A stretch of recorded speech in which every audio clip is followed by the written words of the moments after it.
makna positif dari kesendirian yang ketiga adalah pemenuhan diri.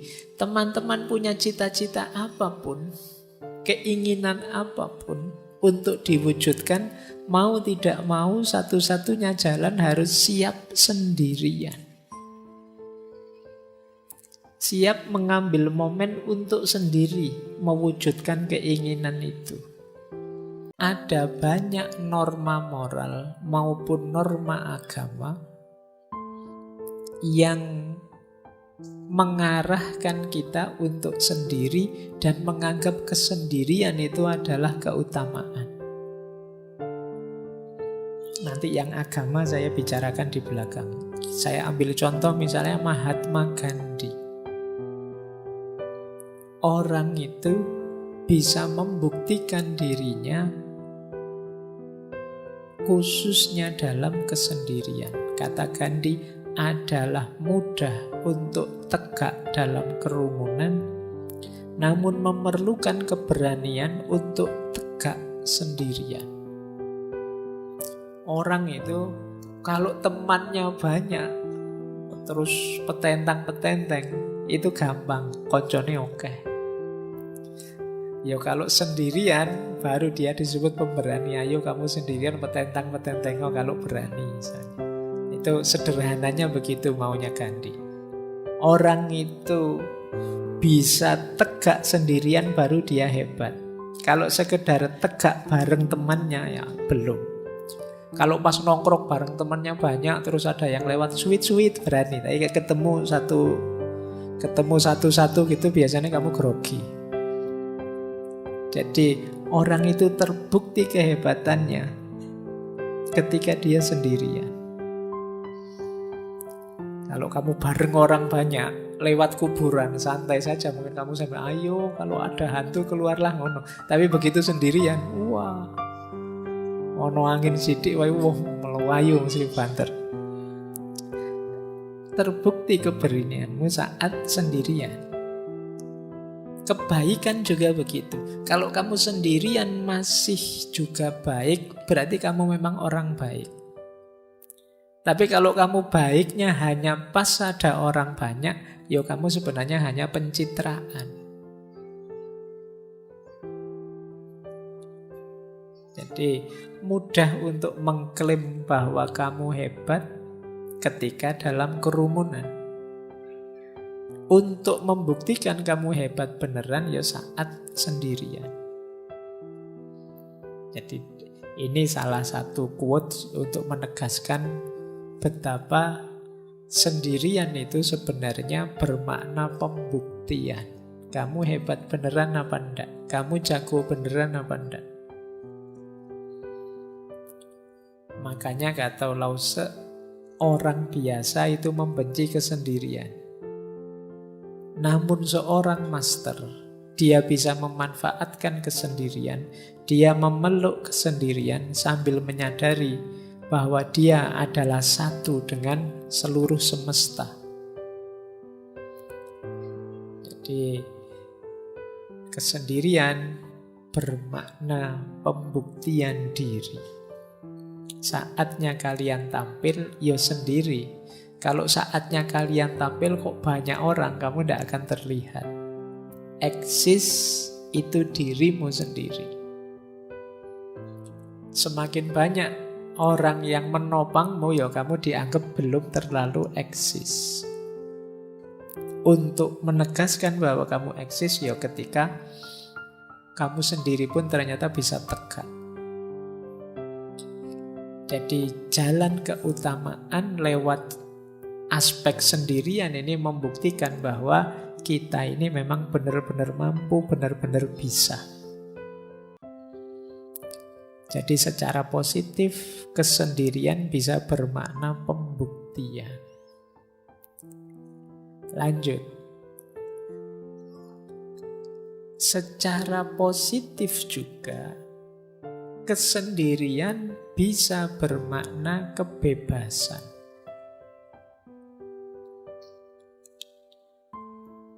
Tadi sudah sekilas dijelaskan di Sartre bahwa hadirnya orang lain itu seringkali membelenggu kita.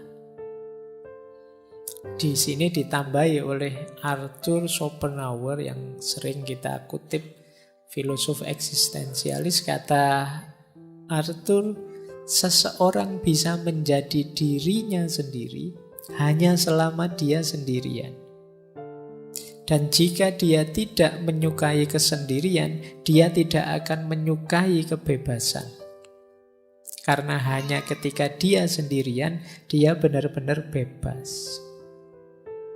Ini bebas ini maknanya dua. Bebas dalam arti kita bisa melakukan apapun tanpa terhalangi, atau bebas dalam arti kita bisa melakukan apapun tanpa bantuan orang lain. Jadi ini pembuktiannya lewat apa? Lewat kesendirian. Mampu apa tidak sendirian. Dan diilustrasikan dengan unik oleh Leonardo da Vinci. Kata Leonardo da Vinci, jika engkau sendirian, engkau sepenuhnya memiliki dirimu sendiri.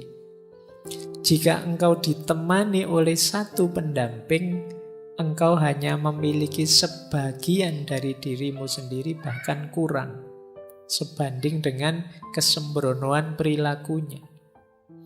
Dan jika engkau memiliki lebih dari satu pendamping, engkau akan jatuh lebih dalam ke dalam penderitaan yang sama. Kalau kita sendiri, kita memiliki diri kita utuh. Tapi kalau ada teman satu saja, ya kita memiliki diri kita setengah. Yang setengah miliknya teman tadi. Kita kan berusaha mengadaptasikan dengan teman. Misalnya teman kita, saya itu tidak seneng lihat orang pakai baju merah, yo. Padahal kita ingin pakai baju merah karena bareng teman ini, akhirnya kita nego tidak pakai baju merah. Kita tinggal setengah. Ada teman kok nginep di kos, tiba-tiba bilangnya, saya kalau lampu nyala tidak bisa tidur. Sementara kita kalau tidur lampunya nyala. Kita tinggal setengah diri kita. Itu kalau temennya satu. Kalau temennya 3, diri kita tinggal 1/4. Nego dengan 4 teman ini mungkin maunya beda-beda. Saya tidak bisa tidur kalau tidak lampu disco. Saya tidak bisa tidur kalau tidak lampu, misalnya. Apa tidak puyeng kamu? Akhirnya semalam tidak tidur itu mikir lampu. Jadi semakin banyak orang ya semakin banyak negosiasi-negosiasi. Kalian harus menemukan intersubjektivitas, kesepakatan bersama. Semuanya bilang saya tidak bisa tidur kalau begini, saya tidak bisa tidur kalau begitu. Ya sudahlah, kita semua malam ini tidak usah tidur. Kita ngobrol saja. Ini negosiasi. Dalam hidup bersama memang begitu. Makanya semakin kita sendirian, semakin kita bebas. Ya meskipun tidak harus dengan kalimat orang lain adalah neraka, seperti yang disampaikan oleh Sartre. Jadi makna positif kedua, kalau tadi kan kesendirian itu pembuktian diri, kalau ini kesendirian itu kebebasan. Semakin kita sendiri, semakin kita bisa bebas. Nah, pembuktian diri sudah, kebebasan sudah. Makna positif kesendirian selanjutnya adalah pemenuhan diri. Pemenuhan diri itu maksudnya kita ingin jadi apa? Kita ingin membuat diri kita selevel apa? Itu sebagian besar jalurnya adalah kesendirian. Contoh misalnya, saya ambil quote-nya Picasso.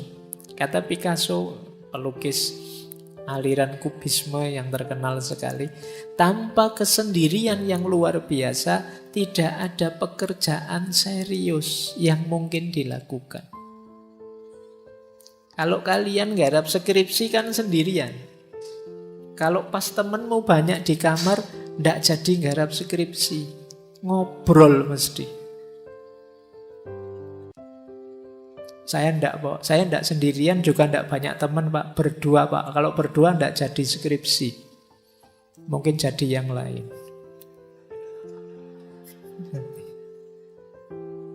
Jadi, kalau ingin berkarya, kata Picasso, yang luar biasa, bukan karya yang sekedar ada, kita perlu kesendirian. Tanpa kesendirian yang luar biasa, tidak ada pekerjaan serius yang mungkin dilakukan. Dan ini dikuatkan oleh Buddha. Kalau ini spiritualitas, tidak ada yang menyelamatkan kita kecuali diri kita sendiri. Tidak ada yang bisa, tidak ada yang mungkin bisa. Kita sendiri harus menempuh jalan itu. Ini dalam dunia spiritual juga begitu. Kalau kita tidak berjalan menuju Allah sendiri, sehebat apapun guru kita, sedahsyat apapun torekot kita, aliran kita, tidak terlalu manfaat. Kalau kitanya sendiri tidak jalan. Jadi perjalanan spiritual pun sendirian. Meskipun ada yang ngasih petunjuk, ada yang nuntun, ada yang menemani, tapi masing-masing berjalan di jalannya sendiri-sendiri. Tidak bisa diwakilkan. Tidak bisa kok, saya sudah berguru pada ustadz ini atau ulama ini, kan sudah Pak, ulama saya hebat sekali Pak, selesai sudah. Ya enggak. Kalian harus berjalan sendiri di jalan yang ditunjukkan oleh beliau. Tidak bisa diwakilkan. Jadi perjalanan spiritual pun ternyata juga perjalanan yang sendiri. Bahkan katanya Orhan Pamuk, yang teman-teman mungkin pernah baca novelnya, beliau novelis dari Turki. Kata beliau, aku butuh sakitnya kesepian untuk membuat imajinasiku berhasil. Nah, mungkin kalau ada teman-teman yang ingin jadi sastrawan, nulis novel, coba nikmati sakitnya kesepian. Kata Pamuk, justru di situ imajinasiku main, liar, dalam kesepian. Ya, karena memang kalau banyak teman, saya tidak membayangkan apa kalian bisa nulis novel kok terus banyak teman rame sambil ngobrol, sambil ngopi, sambil itu tidak jalan. Jadi imajinasi kita hidup dalam sakitnya kesepian, itu kata Pam.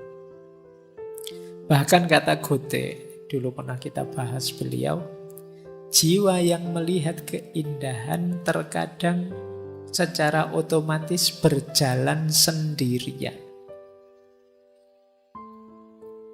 Orang yang menemukan sesuatu yang indah, biasanya dia tidak pakai mikir lagi, ingin meraih yang indah itu, meskipun banyak orang lain menganggap itu tidak indah. Tapi karena aku sudah menemukan keindahannya, ya otomatis aku terdorong untuk bergerak ke sana. Jadi jiwa yang melihat keindahan terkadang berjalan sendiri. Berjalan sendiri otomatis mengejar keindahan itu. Jadi makna positif dari kesendirian yang ketiga adalah pemenuhan diri. Teman-teman punya cita-cita apapun, keinginan apapun untuk diwujudkan, mau tidak mau satu-satunya jalan harus siap sendirian. Siap mengambil momen untuk sendiri mewujudkan keinginan itu. Makanya makna ketiga pemenuhan diri. Jadi dalam kesendirian kita mewujudkan apa yang kita inginkan. Hanya dalam sakitnya kesepian imajinasi kita hidup. Tanpa kesendirian tidak ada pekerjaan serius bisa kita lakukan. Tanpa berjalan sendiri, sehebat apapun konsep, sehebat apapun teori, tidak akan ada gunanya. Jadi Disinilah pentingnya kita sendiri. Para ulama zaman dulu itu bahkan banyak yang sampai akhir hayatnya tidak menikah. Meskipun jangan dipakai alasan teman-teman. Kalau beliau-beliau itu karena ilmu, saking cintanya sama ilmu, ingin meraih banyak hal di dunia ilmu dan menempuh jalan sendirian. Kalau teman-teman mungkin beda ceritanya. Tapi ini beberapa ulama begitu. Mereka memenuhi keinginannya dengan suluknya sendirian. Mengambil jalan kesendirian.